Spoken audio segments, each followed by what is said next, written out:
Okay. All right. So, complete history of Jason Voorhees, Friday the 13th horror history. This is by CZ's World. Go and like and follow this person. He gives a really detail on it. I'm going to skip around though. Why are you thinking? Why are you thinking? Voorhees was born on June Oh, 13th as the only child of all right. Jason Voorhees was So born on we pretty much know this part, but you know, June 13th as the only child of Pamela Voorhees stop and it. her I'm trying to pause it. Right. husband Elias. We know this because his mom says as much in the original Friday the 13th. Right. Jason was my son, and today is His his birthday. birthday. And we know the year was 1946 from This American Case File broadcast. Born in 1946 to Elias and Pamela Voorhees, Jason was believed to have drowned in Camp Crystal Lake at the tender age of 11. 11. So Jason was Yeah, born we on know a that Saturday part. in universe, not a Friday, but more on Right. that later. Now, it's a popular fan theory that Jason was born with a congenital condition called hydrocephalus, which caused him to have facial deformities. However, this is not a canonical fact from any Friday the 13th movie. It didn't look like he comes from this did. book, Crystal Lake Memories, where special makeup effects artist Tom Yeah, it made it seem like Jason.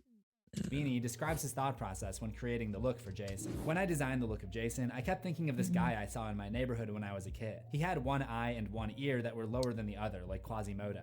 Originally, we were thinking that Jason was going to have hair, but it just didn't look quite right. So we left him bald, as if he was like a hydrocephalic mongoloid pinhead or something. I also gave Pinhead. I know you guys watched Hellraiser. Hellraiser to me was like a Hellraiser was the first one was really good. It was a very slow burn horror because it's like you. Oh, well, I can't. I forgot. Hold on. Hold on. I gotta warn people because you know how people are. I know how I am. Don't be telling me no spoilers. Don't be telling me no spoilers. Don't be telling me no spoilers. What movie I was talking about? See, I got distracted. What was I talking about? Let's hold on. Shit. Let me move this. Why is this in the middle of the thing?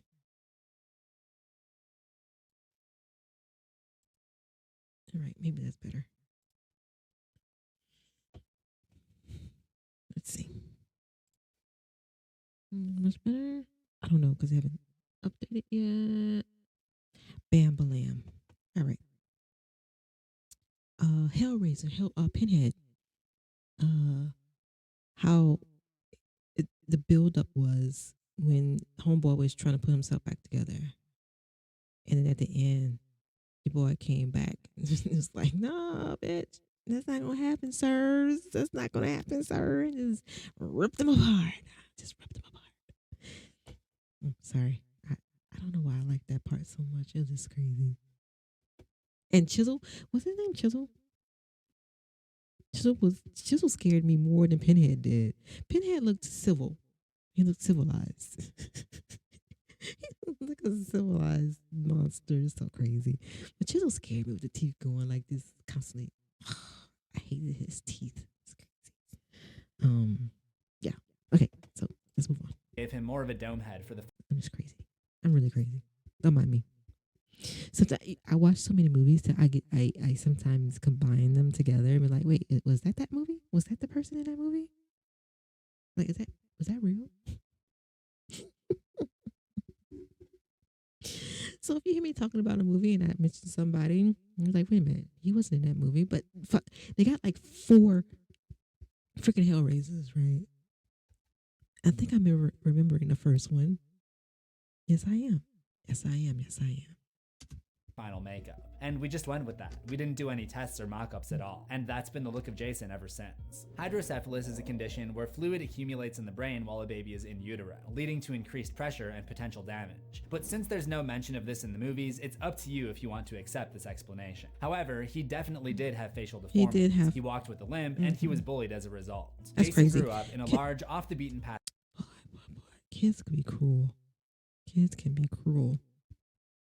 home in Crystal Lake, New Jersey. His parents didn't seem to be particularly smart. I mean, they misspelled their own last name on the mailbox, but it seems like they did at least have the common sense to keep Jason isolated from the kids that would most likely torture him. For example, they installed playground equipment in the front yard, which we can assume was a measure to keep him out of the public eye. It's also implied that he was homeschooled. But they could not hide their son from the world forever, especially after Elias abandoned the family for... It's kind of sad, you know? That is really sad, though. Let's see. We're gonna let's get the first. Let's get the behind, and then we'll skip to another. Let's skip to another part because I'm paranoid. Did I turn?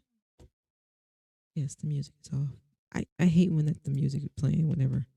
For own income and watching over Jason to make sure that he stayed out of trouble. On June 13th, 1957, Jason turned 11 years old, and it was time for him to interact with some other kids and join the real world. To camp. Pamela's solution was to get a job as a cook at the local summer camp at the nearby Camp Crystal Lake. I imagine her thought process was that she'd be able to work while also being near Jason, who could attend as a camper in case there were any issues. The one potential pitfall was that Jason could not swim, but as long as she informed all the counselors, he could just be excluded from these swimming-related activities until he learned how. But you know how it goes, right? And here comes the whole thing about the theme about teenagers and their hormones, right?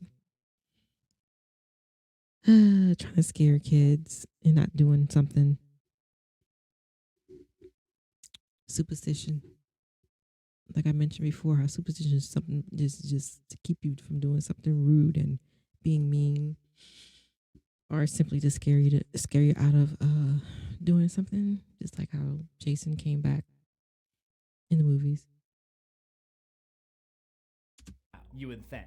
I mean, that's what any reasonable person would do. In the summer of 1957, while Pamela was busy preparing meals, the other campers formed a mob around Jason and bullied him, chanting "freak ass kids," bag around his head. These cruel ass kids. Instilling in him this sense of shame that his face should always be covered. The counselors were nearby, but they were too busy flirting with one another, getting busy in broad daylight to notice or care. That was insane. That's insane. About the commotion. Unfortunately for Jason, they knew what the fuck was going on. They just like, okay, they're occupied. Let the kids be occupied while we do our own shit. They're not bothering us right now. Let them do what they want to do, so we can do what we need to do. You know what I'm saying? That's basically. Turned tragic when the other campers forced him onto the dock and then he fell in the water where he drowned.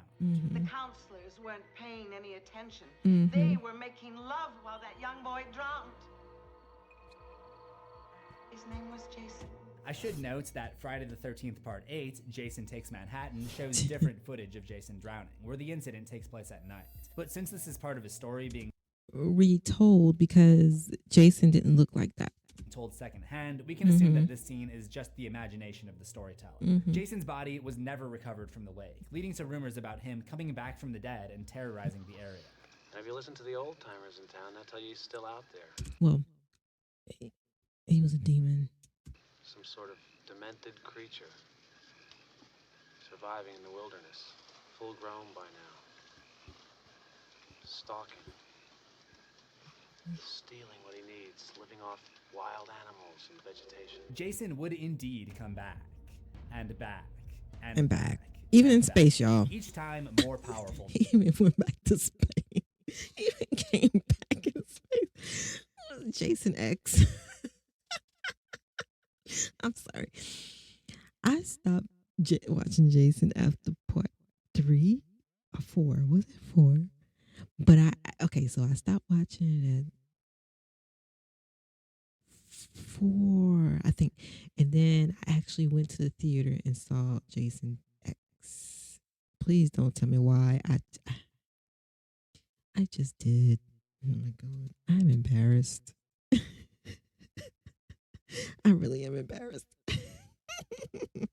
Than the last. To learn about the forces that gave Jason eternal life, how he impacted the design of goalie masks in our world, and the real purpose of the Jason Voorhees character, stick around to the end of this video. We got to skip around, y'all. We can't be using this man video. All right, so then let's skip to the dark history. All right. On Friday, June 13th, 1979, all right, counselors at Camp Crystal Lake were busy making last-second preparations for the 1979. reopening of the camp, not realizing that someone had an eye on them. A series of gruesome murders take place, including the cook who gets her throat slashed Right in the woods. a counselor who gets his throat slashed investigating a stranger in one of the cabins. And you know, when I watched Jason as a kid, I was never afraid of Jason because Jason never killed kids. He only killed the teenagers, the camp counselors, if anyone noticed that. So I wasn't afraid of Jason. The man I was afraid of was Freddy Krueger because his ass didn't care. Although he killed the older kids, he still didn't fucking care. You know what I'm saying? He was just in everyone's dream. And that scared the shit out of me. It's like, I am not going to sleep.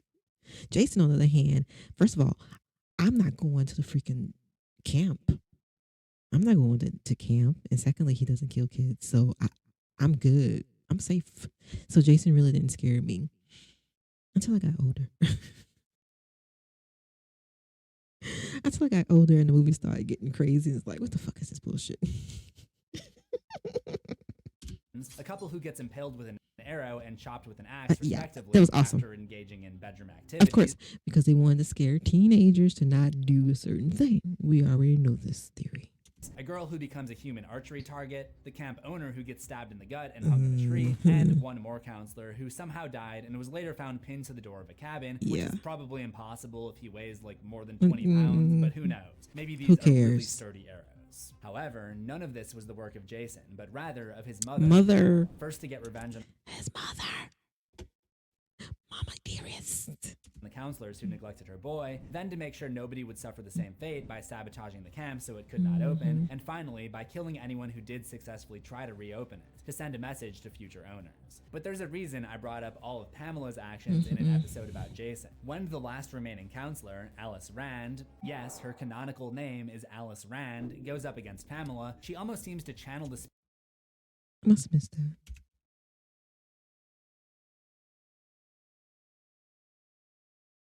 Yes, her canonical name is Alice Rand, goes up against Pamela, she almost seems to channel the spirit of her deceased son, as if they're both living in her body. Kill her, Mommy. Kill her. Don't let her get away, Mommy. No, she was just crazy. But yes, Jason was a demon. Everybody knows that. Don't let her live. It's the only reason why he grew up.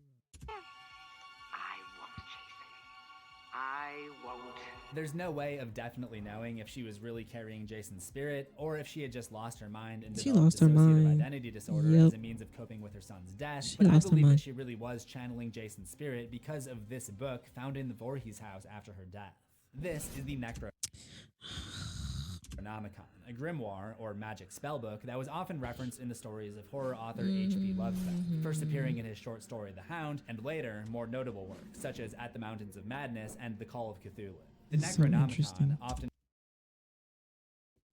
That is so interesting. All right, let's go to this part. I love chapters. For one, Best Jason freaking invention ever. Chapters on videos, so you could just skip to it. continued aging after coming back from the dead. He drowned when he was 11, so he'd be 16 in 1984. Well, the first theory is probably because he's a demon, and a demon makes you grow. Get you stronger. You can't be a child like. You have to be a man like, right? To be stronger. Some 16-year-olds look like adults. When I went to summer camp as a kid, there Yeah, but he's 11. was this one counselor that we assumed was like 25, but then we found out that he was 16. However, He had a beard and everything, right? I've got to slash this theory because it doesn't take Jason's second encounter with Alice Rand or his first encounter with Christine Higgins into account. He's fully grown when he kills Alice, at which point he'd still be 11. Theory number 2, the multiple Jasons theory. This one posits that 49-year-old Pamela Voorhees... Oh, word. I never thought about that. There's multiple, but the way he dies, though, it doesn't seem like he's another person. He couldn't have accomplished all of those killings by herself. Right. So she possessed some random truck driver to help. Possessed, or she recruited? This one does have some interesting things going for it. Like the fact that some of the kills in the original are done silently, but when we actually see Pamela, she seems to be incapable of shutting up about why she's doing what she's doing. True. However, as I got deeper into this one, I realized it was actually proposing that there are like 3 or 4 Jasons to explain the minute differences in Jason from movie to movie. How would she? But how would they be? movie. The mental gymnastics get pretty strenuous, I'd say. The author even admits that it's a stretch halfway through. I'm slashing this one. Theory number three. That really didn't make sense. Like, they would have to have, but their features were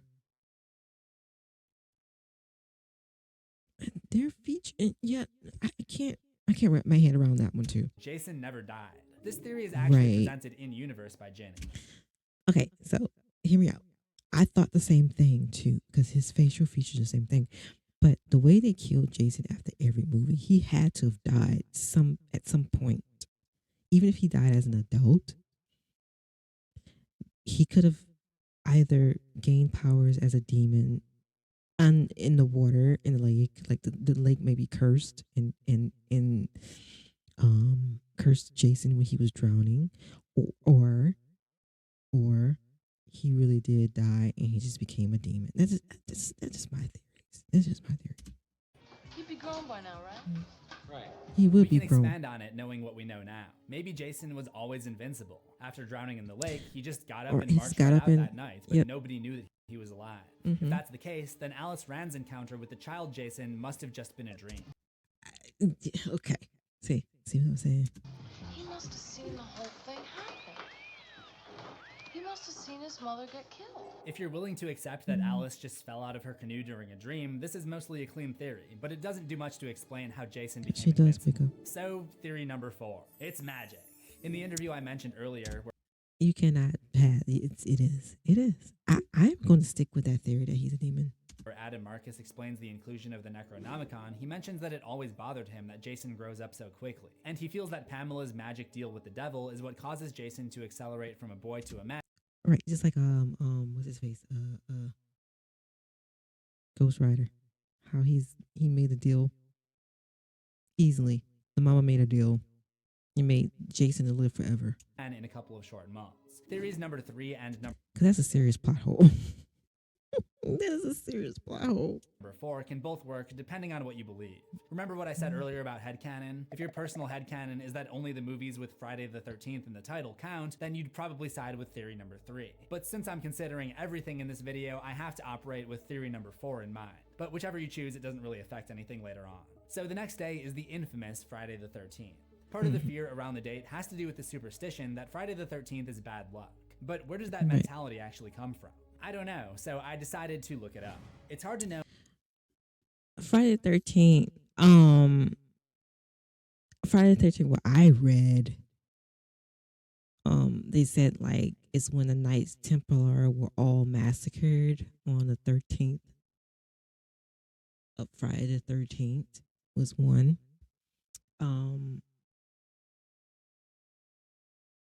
Oh, what's this one? I don't know exactly when Friday the 13th became thought of as unlucky, but it likely comes from the Christian religion. Oh, come on. Okay, for those of you who don't know, I have nothing against the Christian religion, but I made this video a while ago about how there are just too many horror movies that are centered in that world. It is. Oh my God, there is. That's why I can't watch. I just can't. I can't watch demonic movies. I know you probably like, well, you just said Jason is demonic and you what? Yeah, I do. But Jason didn't kill people spiritually, if that makes sense. Jason just killed people. He just went after them. He's like slasher. You know what I'm saying? That's different from the whole conjuring shit and nuns and shit. Like, I don't want to do it. I can't do it. I call it religious horror. And ever since making that video, it feels too many horror movies that are centered in that world. I call it religious horror. And ever since making that video, it feels like I just can't escape from it, no matter what topic I do. You can't. I did briefly mention Friday the 13th in that video because the 9th movie is Jason Goes to Hell, but I didn't know it went this deep. Apparently, they are superstitious about Friday the 13th because in the Christian Bible, Judas, who is said to have betrayed Jesus, was the 13th guest at the Last Supper. And that and the Knights Templar being murdered, or I'm sorry, being massacred. Many unfortunate things happened. I want to make sure I'm correct. That was one of the other theories.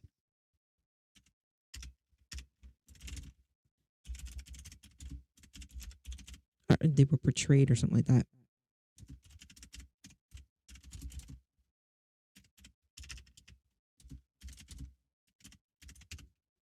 I'm just putting anything in there. That one right there. The Knights Templar were betrayed on Friday, October 13th, 1307, when King Philip IV of France ordered the simultaneous arrest of Templars throughout his kingdom. This date is the origin of the superstition surrounding Friday the 13th. The arrests were part of a larger scheme by Philip to seize the Templars' wealth and power. Yeah. Fabricated charges. The Templars were accused of heresy, ideology, I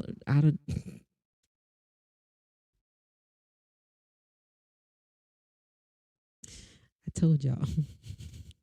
In my head, the word is spelling, the word is reading, but when I'm trying to speak it, it doesn't fucking come out. And other crimes, but these charges were wildly believed to be false. King Philip meticulously planned the arrests, ensuring they were carried out simultaneously across France. Philip was motivated by a desire to eliminate the Templars' power and seize their wealth to replenish his depleting coffers. It's how everything comes down to money, no matter what time in history. From the beginning of time, and I was going to be to the end of the time. And what I say is, people say like money is the root of all evil. I think people are the root of all evil. Money, you need money, right? I'm going off on a tangent. Sorry. Let's go back. On Friday. This article from National Geographic also We're talking mentions about that there may Jason. be a more We're talking about Jason. Stay on focus. Stay on track. Come on. logical reason that the number 13 is seen as cursed, because many things come in sets of 12, like 12 months in a 12 year or 12 eggs in a carton. So going beyond God was the man of God is a man of God. God is a God of numbers. He even have a book called Numbers. So everything's about numbers. Number 12, number 7, number 10. that The is seen as 6 uncanny. That still obviously. doesn't explain the Friday thing, but regardless of the origin, I think the reason that it's still seen as unlucky today is confirmation bias. It's such a widespread superstition that people Yes. are more likely to believe that something bad will happen on Friday the 13th, Mhm. making it more likely for something bad to actually happen due to cognitive behavior. Yes. The same way that the positive power of belief can lead to the release of endorphins in the brain, research shows that negative beliefs can lead to negative physical Yes. symptoms. The other side of that That's why it's hard to break superstition. Like you hear Christians mention like some superstition. You're like, well, if you believe in God, you shouldn't believe in these superstitions. It's kind of hard to break that though, because I believe like if you believe in bad luck, if you believe in good luck, you have to believe in bad luck. Just like if you believe in God, you have to believe that it's a devil. You have to believe there are demons if you believe in angels, because they don't exist without that, right? Each other, right? So the superstition thing is really kind of hard to explain, because I know in my generation growing up, it was bad, especially the town I'm from. It's just superstition. It's just it like I say, tradition, superstition, and religion will kill you. That's all I can say. is if something genuinely unlucky does happen on Friday the 13th, you're more likely to notice it because you have Friday the 13th, You have for 13 on your head. The other That is driving going to factor, happen. of course, is the popularity of the Friday the 13th franchise, which ironically is another example of something that comes in sets of 12, if you Yeah. include Freddy vs. Jason and the 2009 remake. Yeah. And that brings us to Friday, June 13th, 1984, where it is the belief in Jason's legend that sets things off for these two camp counselors, Sandra and Well, that Jason, sucks. because they venture away from their own camp with They hopes of do. seeing Camp Blood, which is now a nickname used for Camp Crystal Lake. Right. It's not clear which direction Camp Blood is from their camp. Here, they're walking with the lake on their left, but in the next shot, the lake is on their right, as if they're now traveling in the other direction. Maybe they're they going don't know back. where it is, Yeah. and they're just searching by trial and error. And it could be that, like, if it is in a different dimension, Jason coming back proves my theory that he's a demon. But eventually, Jason follows them and sees them hop the fence into the territory of his camp. With camp back in session, I can just imagine the postcard Jason would have sent to his mom. Dear Mom, I'm having so much fun at camp. Deputy Winslow came back after hauling off those teens, so we Oh my gosh. played tag, and I tagged him with the claw of a Yeah, hammer. into the back of his head. And believe boy. me, it was a very low-speed chase. obviously, never mind.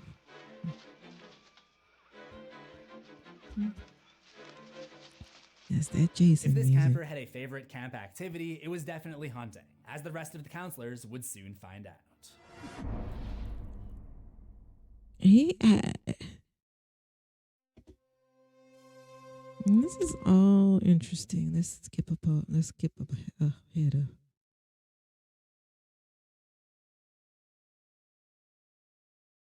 Let's go here. Speaking of revival, on June 16th, 1984, Jason was lying in a morgue in the Wessex County He Medical was Center, lying in the where the morgue. coroner, Axel, is flirting with one of the nurses and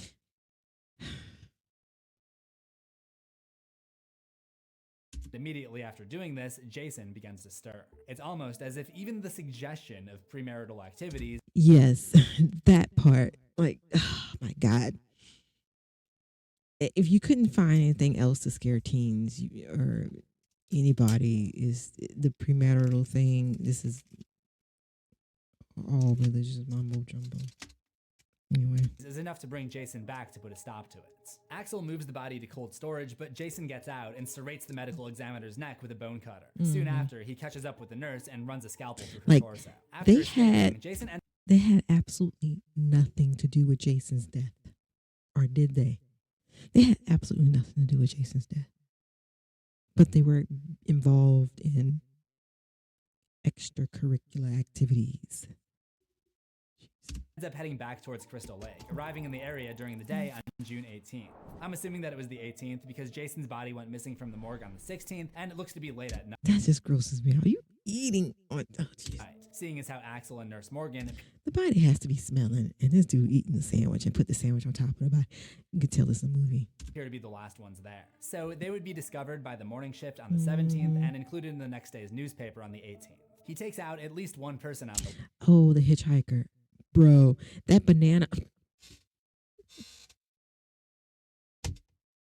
I'm sorry. I don't know why that bothered me so much. Never mind. way, a hippie hitchhiker with a Canada in love sign who he stabs in the neck. She represents the hippie Yeah, the way the. Okay. movement of the 60s and We know. 70s, which stood for peace and wanderlust. She's the cultural opposite of Jason Voorhees, who Right. stands for violence and staying in one place. He ends up at a small rural neighborhood that's within walking distance from the lake. It consists of two houses, one belonging to Mrs. Jarvis, who lives there with her 2 kids and dog, and the other is a rental property which is rented by 6 kids to party in that summer. When they arrive, they immediately begin drinking and hooking up. Of which may course. explain why Jason was drawn to the area. The following night,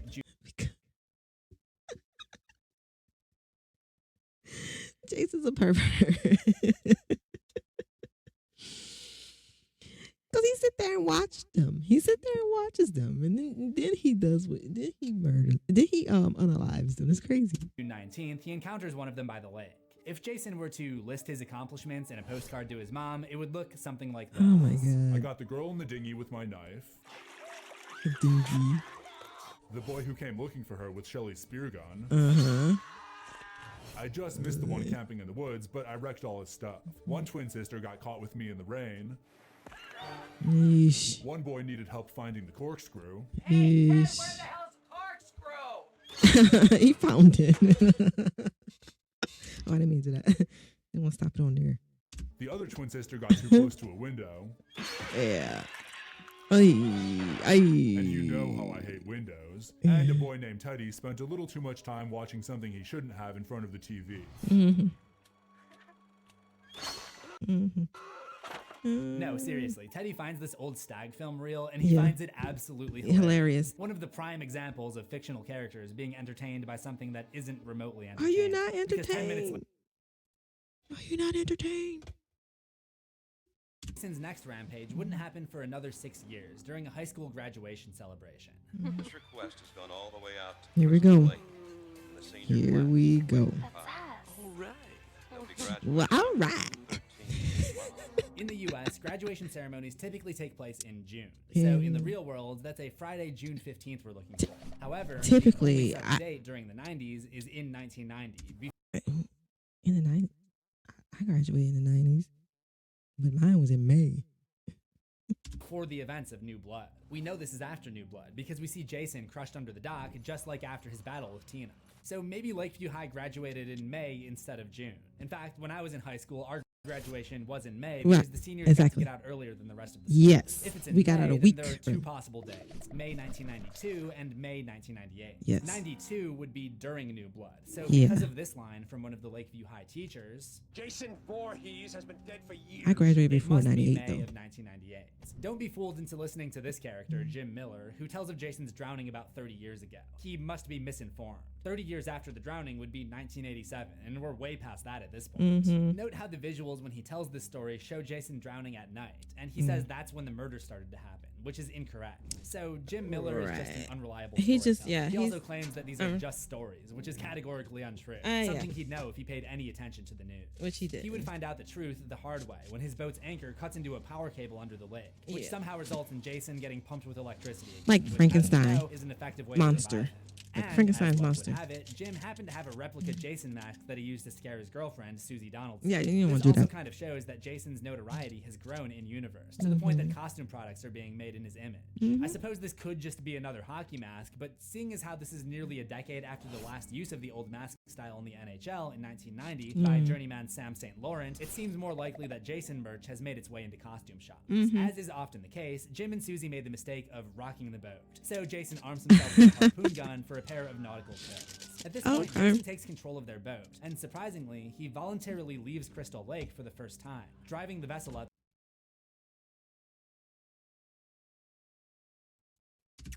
Had a fear of water as a kid due to his inability to swim, but now that he's immortal, his fear of drowning is no longer relevant. However, I will come back to this concept later. Jason goes through his usual routine. Normally, he cuts electricity and telephone lines, but since they're on a boat, he sabotages the vessel's communication equipment. It's also amazing too that Jason became more human. Like the things he did, his mannerism.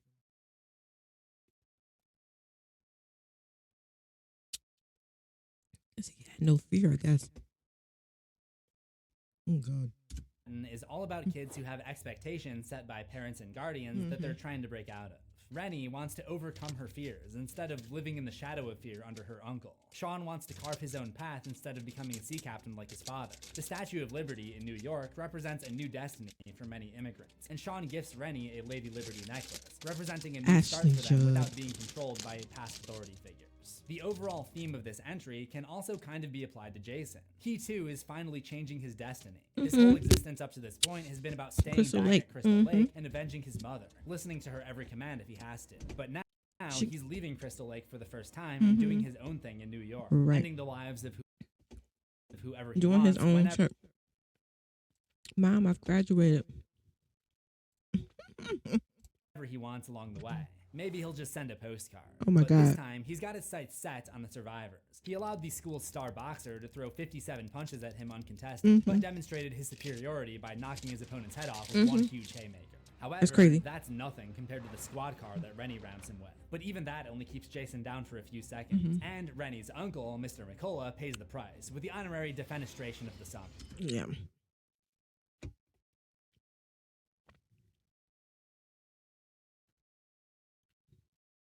Jason then dunks him. Diana Kimball had two more relatives in her bloodline, her daughter Jessica and her infant granddaughter Stephanie. A Decent day after bloodline. killing Diana, JJ hears Jessica's TV host boyfriend, Robert Campbell, break into the Voorhees house. So he traps him and takes over his body, hoping to use it to trick Jessica. I'll obviously be calling this one RJ. When RJ finds Jessica, it's pretty funny because she's all like, "What the heck, Robert, where have you been?" And he just roars at her. I don't know why Jason roars when he's in other bodies, when he never even utilizes vocal cords at all in his own body, but I'm not gonna try to think too hard about it. Steven once again arrives to save the day, ramming his car into the possessed RJ on the way out, which is starting to become a trend on the Jason timeline. Not as much as the window breaking thing or the door smashing thing. Right. So that also proves my theory that Jason was a demon. If he's possessing other people.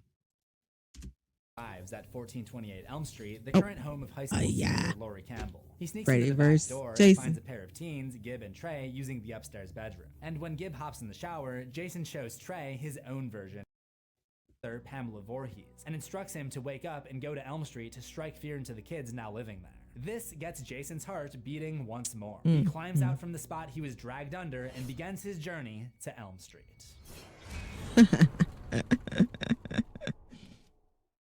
Okay, so in Freddy versus Jason, who do you think is, although I still got the spoiler alert, although at the end, like, Freddy was carrying Jason's head, right? Wait, was that right? Hold on.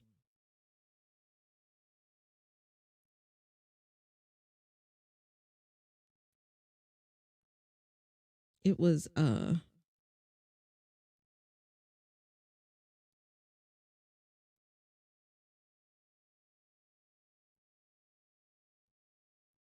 looking it up.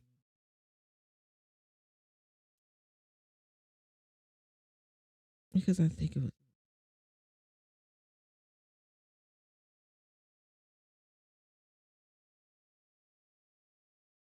I think that's right.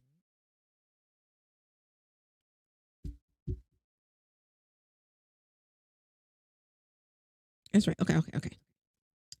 Jason was carrying Freddy's head, right? So who do you think won, though? Would you think that Freddy won that because he's controlling Jason? Like, he also has he has more powers. He asks, or he forced Jason to come out of the lake with his head? Or would that be Jason won and he's, would you think Freddy is Jason's puppet master? So who won between Freddy and Jason? I guess that's my question. I don't know.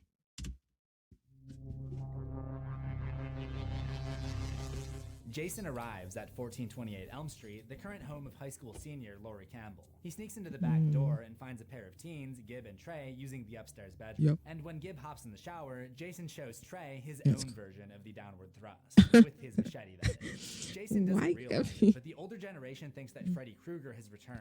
Yeah. Killed in bed? Jesus. He wasn't asleep, though. It's even the same damn house.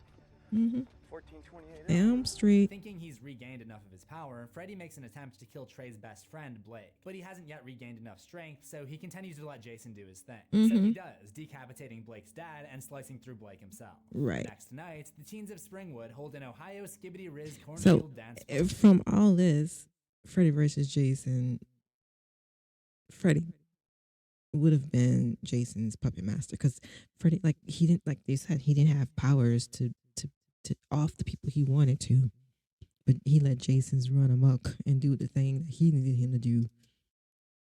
He really he's like a leader, just like sitting back and watching. He didn't even have the blood in his hands this time. And even after they got into the little tip they had, right? Jason still went and brought Freddy out of the water. Well, it was an Ohio cornfield dance party. That much is true. Naturally, this was an epicenter for teenage degeneracy, which means Jason Voorhees was able to smell it from miles away and Of was brought course. to the spot. Jason grabs some kind of pipe, and when an inebriated It's like, bro, you died way back in the 50s, 1957. You were 11 years old. You're a grown-ass man now. Like, even if you are a demon, was brought back as a demon, as a grown person, you're a grown person now. Why don't you leave those people alone? Leave those kids alone. Leave those kids alone, okay? It doesn't matter anymore. Gib walks away from the party, Freddy pulls her into one of his Nightmarish dreams. But before he can finish the job in the dream world, Jason gets to her in the real world, Yeah. impaling Gib and also this glow stick wearing loser who is trying to take advantage of her. And taking out the glow stick guy was kind of the third good deed that Jason's done now. Yeah. I guess a broken clock really is right twice a day, or in this case 3 times. Jason eats the rapey rave goer into the corn and proceeds to cut down 7 more victims, effectively breaking up the party faster than the cops ever could. Yeah. Speaking of the cops, one of them figures out who's behind the recent killings and joins 5 of the surviving teens to try to put a stop to it. Jason follows them to Weston Hills Psychiatric Hospital and busts down the door, squashing the security guard. He catches up with them in the hospital server room, where he accidentally electrocutes himself with a missed machete. Yeah. However, he's That gives him strength. able to grab the cop, Stubbs, and slam him into the malfunctioning control panel. He throws Stubbs through a window before coming after Laurie, Will, and Kia. However, one of their classmates, Bill, doesn't seem to be as afraid of Jason as he should be. And upon getting closer, he he should realizes be. that it's actually Freddy, who has the power to control dreamers by Dreams. making them sleepwalk in the real world. These are my children, Jason. Go back where you belong.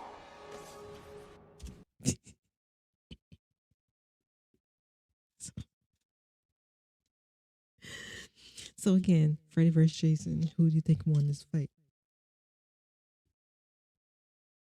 So, for the first time, Jason finds that he's not necessarily the main villain of his story. It's not the first time that there have been other evil characters, like the abusive doctor in New Blood, the murderous bully Tamara aboard the Lazarus in Jason Takes Manhattan, or the disciplinarian who went too far, Mr. McCullough. But this is the first time that Jason has really been asked to share the spotlight. The way it comes about is interesting, because at that point, Jason had soundly been defeated like never before, and finds himself trapped in the underworld of hell. But Freddy is the one to unleash him, hoping to use him to regain power, not realizing he would become a dangerous rival. Yes. This is a classic tale in the horror genre, the opening of Pandora's Box. The obvious example is Hellraiser, Hellraiser. which contains a literal Pandora's Box, Yep. but it goes back much further to ancient Greek mythology. If he does the Hellraiser, I'm gonna look at that. I'm gonna look that These up. stories typically involve curiosity as a catalyst for horror being unleashed. Yes. There's an interesting parallel in Freddy vs. Jason because the human characters have opened a box of their own. Those who have had their dreams crashed by Freddy Krueger have been relocated to this psych ward where they administer a dream suppressant medication for their own protection and the protection of everyone in town. But by digging into what they see as some kind of sinister cover-up, they're actually opening themselves up to Freddy's return. They're opening Pandora's box.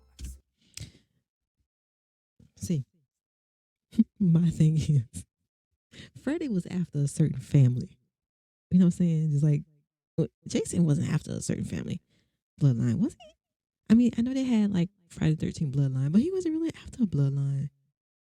He was just killing everybody who was at the park at the lake, right? And then Freddy was killing the bloodline for the people who actually burned him to death, right? So what am I getting at here? I'm trying to think of something here. I know where I'm going with this, but I just can't. I can't articulate it.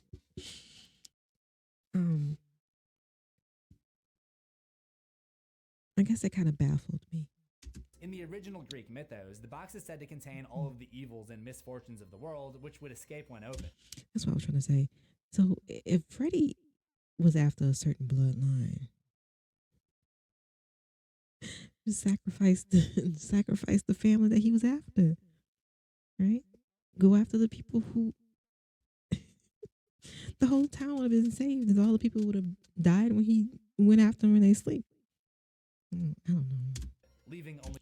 But Jason, on the other hand, I don't think he was after just the bloodline, right? I know I skipped around and stuff like that, so it's like watching the movies, you just watch the movies and it's like, oh, Jason's back and da da da. But like I said, I haven't watched it. I watched 1, 2, 3, 4, and then I watched Jason X. I don't even think I watched all of Jason Takes Manhattan. So I really don't know what happened in. Let's see. Hold on. When was I did see Bloodline. Right? Yeah, okay. Vengeance, Bloodline, that was 2. And then what was 4? Shoot, stop. That's not what I wanted. What was Friday the 13th?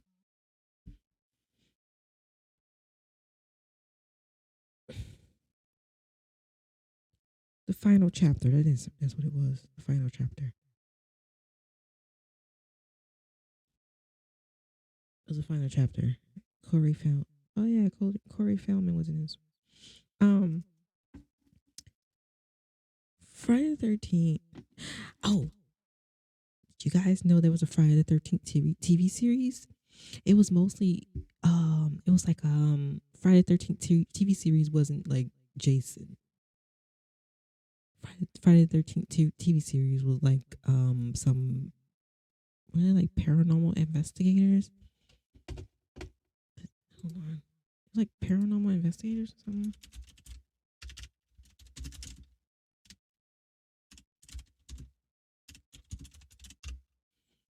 Because this came out in the 80s too. I believe, right? Yep, 1987. So they were like, the series was titled 13th Hour, which was kind of confusing because it was named Friday the 13th. So I'm guessing because Friday the 13th is a bad luck name, so the people kind of associating it with Jason's Friday the 13th, but it wasn't.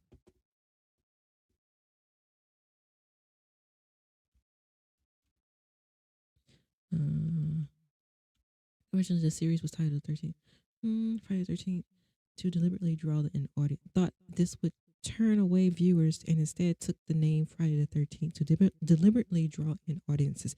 Despite this title and the fact that it isn't officially considered a part of the franchise, the series has no story connections to the film series of the same title, as Jason Voorhees does not make an appearance, nor does any character connected to the films. Exactly.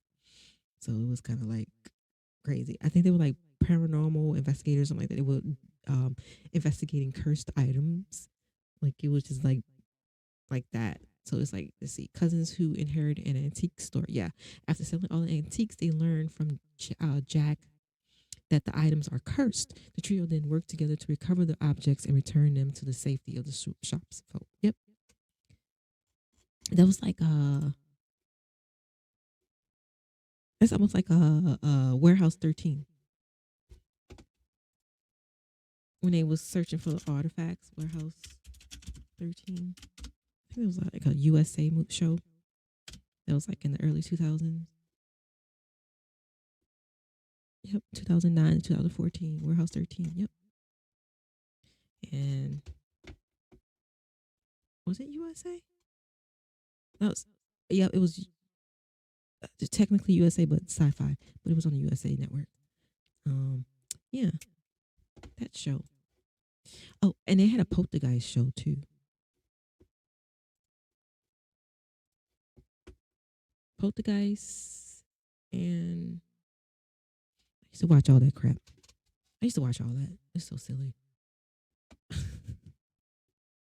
I love sci-fi stuff, and I love I think Friday the 13th was on like ABC or something like that. What channel was it?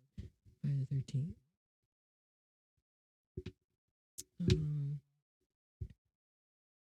What TV show took it? Now I gotta know, cause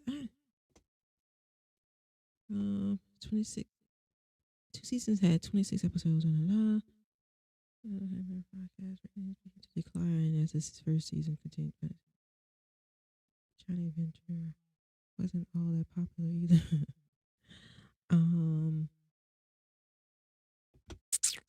Sorry. CBS. Okay.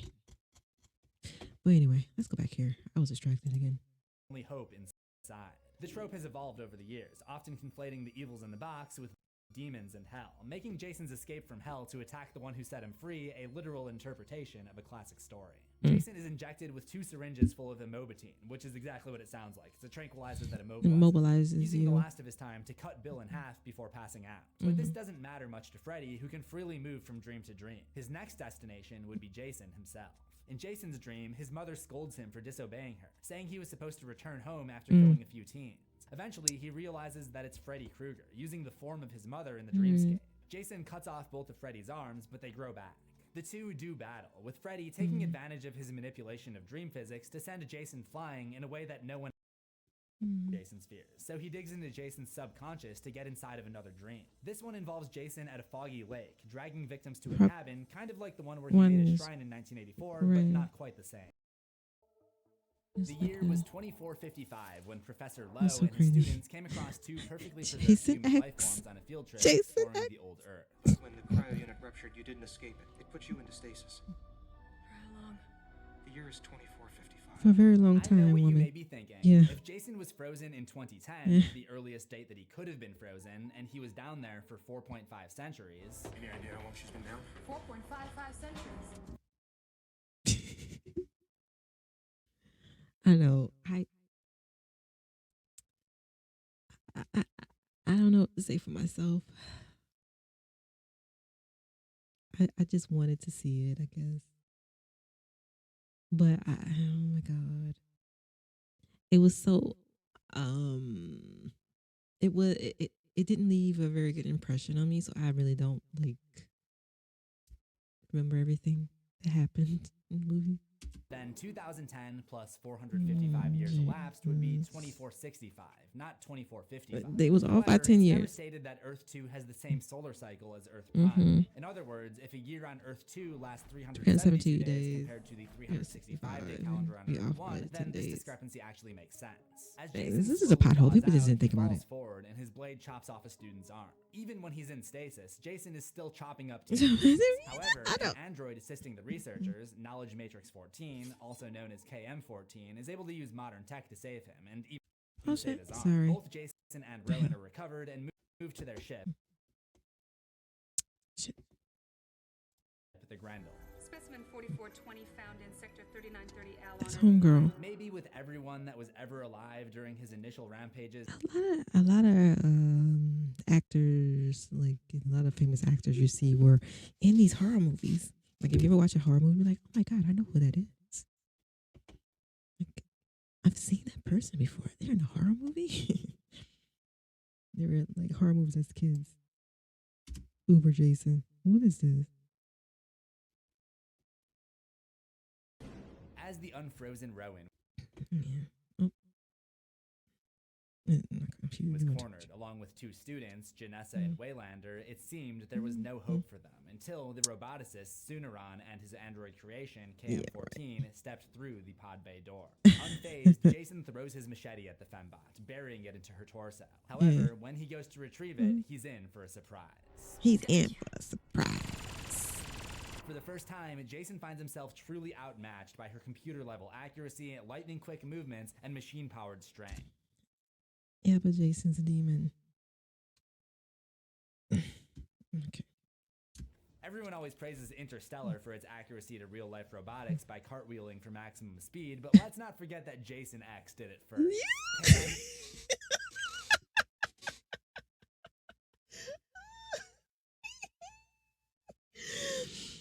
Stop. Stop it.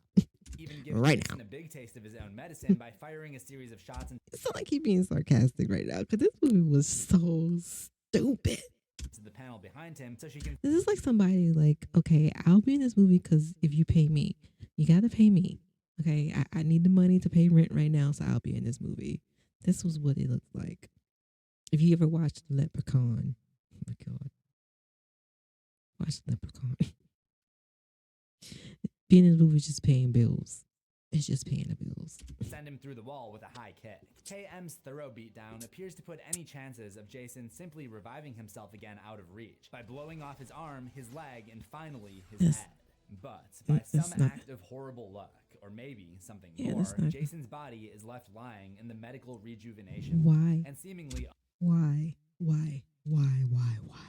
Because Jason had to come back for 11 and 13. unprompted, the computer comes to life and begins scanning Jason's body for injuries. You can't help but wonder if this is somehow the work of Pamela Voorhees, or the Necronomicon magic cast by her so many years ago, now intervening. He just so happened to be in the rejuvenation machine room. Yeah, okay. To bring her boy back to life from beyond the grave once more. Personally, I have to believe that the lightning that once struck twice in the same spot to revive Jason, the forces that brought his body back from complete destruction, and whatever activated the seemingly idle rejuvenation machine are one and the same. The same microbots that repaired the injuries of two of Jason's victims during the voyage are deployed to repair him. But instead of just closing him back up with human tissue, bots create something else entirely. The half-man, half-machine, hulking menace commonly referred to as Uber Jason. A piece of machine parts to continue living. Sorry. Okay. Is a long-standing trope in fiction, dating back to Darth Vader in Star Wars, but also including Raiden in Metal Gear Solid, Alita in Alita Battle Angel, and Clockwork in Sly Cooper. They all have one thing in common: leaning on technology to extend their lives so they can continue dealing eternal hatred. As much as I had fun doing the whole postcard gimmick, I imagine even Jason has to give up on writing to his mom at this point, considering that her entire planet is now dead. But if he had sent one last message through some kind of interplanetary delivery service, it would have told about his second battle with KM-14. But this time, in a fair fight, machine versus machine, she's unable to do even the smallest amount of damage. Ends with a mask sinking into a lake, suggesting that the boy who terrified Alice ran Jason flying towards the rescue craft. It's coming this way. It's coming this way. Oh shit! No. The writers are not kidding you. The writers are not kidding you. I'm so sorry. I am absolutely sorry about that. He isn't kidding you. Again, this feels like a coincidence that could only be caused by some kind of intervention by Pamela or the Necronomicon. Jason flies towards the rescue vehicle, but at the last second, there is a miraculous save that even Martin Brodeur or Tony Esposito would be proud of. Sergeant Brodsky deflects his shots wide left. How fitting that after 35 broken windows, Jason is finally defeated just before the one he doesn't break. Unfortunately for the hero, Brodsky, he would have to suffer a brutal fate. As Jason's last known victim, he would burn up in the atmosphere, appearing as a shooting star to the migrated humans living on the surrogate planets. It would be a beautiful ending, but this is Jason we're talking about. Yeah, Jason. Landed in the lake. Let's go check it out. Yeah, let's go check it out. Die, the story of Jason Voorhees ends with a mask sinking into a lake, suggesting that the boy who terrified Alice Rand, the man who rampaged through counselor training centers, remote cabins, summer camps, was probably crossover events, and even spacecrafts may one day surface again. Or perhaps the implication is that we've come full circle, and the whole story will repeat itself on another planet. I was about to say. I've now gone through and analyzed over 17 hours of Jason's adventures, sorted out the complete Jason Voorhees timeline, and learned what there is to learn about horror's most iconic goaltender. And I'm now left with one question. Is the character of Jason Voorhees really any good?